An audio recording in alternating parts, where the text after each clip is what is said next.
Tuiga sa higanting Christmas tree sa Plaza sa Dakbayan sa Bayawan, mida nag-usab ang paglaom ngadto sa mga bayawanon taliwa sa krisis ug katalagman nga ilang nasinati. Busa suruyon ta ang syudad. Pinaagi sa report ni Mark Reggie Abella.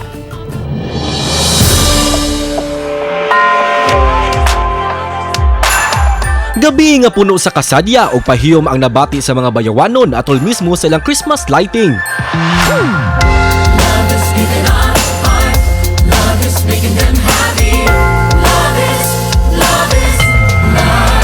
Daw gihupay sa kahayag ang ngit-ngit nilang makasinatian dala sa pandemya o katalagman sa tibok tuig 2022. Makadani gayud ang mga dayan-dayan nga gipangdisenyo sud sa ilang plaza ug nakadugang sa atraksyon ang higanting Christmas tree nga ginama pa sa Capiz shells. Gawas sa mga Christmas deckers, mas nabuhi ang plaza matag gabi pinaagi sa mga pasundayag. Magliliwanag ang dilim ng gabi.